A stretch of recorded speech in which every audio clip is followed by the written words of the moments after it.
Hi friends, welcome to my channel. బోడకాకరకాయ curry చూద్దాం రండి. గ్యాస్ ఆన్ చేసుకొని కడాయి పెట్టుకొని ఆయిల్, ఆవాలు, జీలకర్ర, ఆనియన్స్ వేసుకొని కలపాలి. కలుపుకున్న తర్వాత మనం నెక్స్ట్ పచ్చిమిర్చి వేసుకోవాలి. పచ్చిమిర్చి వేసుకున్న తర్వాత కొంచెం బ్రౌన్, కొంచెం గోలనివ్వండి. గోలిన తర్వాత మంచి టేస్ట్ వస్తుంది. గోలితేనే టేస్ట్ ఉంటుంది. గోలనిచ్చిన తర్వాత కొంచెం అల్లం వెల్లుల్లి పేస్ట్ వేసుకోవాలి. అల్లం వెల్లుల్లి పేస్ట్ వేసుకొని పచ్చి వాసన పోయే వరకు వేయించుకోవాలి. వేయించుకున్న తర్వాత కొంచెం పసుపు వేసుకోవాలి. పసుపు వేసుకున్న తర్వాత కొంచెం గోలనివ్వండి. గోలిన తర్వాత బోడకాకరకాయలు ఉప్పు వేసుకొని 2 times వాష్ చేసుకోవాలి.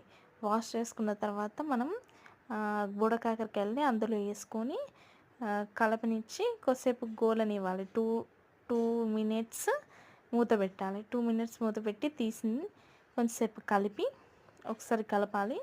కలుపుకొని ఒక 2 tomatoes కట్ చేసుకొని అందులో వేసుకోవాలి. 2 tomatoes వేసుకోవాలి. వేసుకున్న తర్వాత ఒకసారి కలుపుకొని కొంచెం టేస్ట్కి తగ్గట్టుగా ఉప్పు వేసుకోవాలి. ఉప్పు వేసుకున్న తర్వాత ఒకసారి కలుపుకున్న తర్వాత ఒక 2 minutes మూత పెట్టేయండి. మూత పెట్టేసి తీస్తే మళ్ళీ తీసిన తర్వాత కారం వేసుకోండి. ఎవరికి తగ్గట్టుగా కారం ఎక్కువ తినేవాళ్ళు ఎక్కువ వేసుకోండి, కొంచెం తక్కువ తినేవాళ్ళు తక్కువ వేసుకోండి. మేము మీడియంగా తీసుకుంటాం కాబట్టి 1/2 spoon వేసుకున్నాం.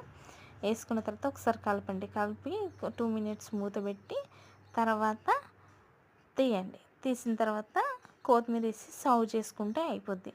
బోడకాకరకాయ కర్రీ రెడీ. ఎక్కువ మసాలాలు కూడా ఏమి వేయలేదు, ఓన్లీ కొత్తిమీరతోటి సర్వ్ చేసుకోవాలి. వేసుకొని సర్వ్ చేసుకుంటే అయిపోతుంది. బోడకాకరకాయ తినడం వల్ల ఎన్నో ఆరోగ్య ప్రయోజనాలు ఉన్నాయి. బోడకాకరకాయ ఈ సీజన్లోనే మాత్రమే వస్తాయి కాబట్టి బోడకాకరకాయ అందరూ తినండి. ఎక్కువ రేటు ఉంది కదా అనేసి చేయకండి, ఒక్కసారైనా తినండి, మంచిది ఆరోగ్యానికి. సబ్స్క్రైబ్ చేసుకోండి ఫ్రెండ్స్.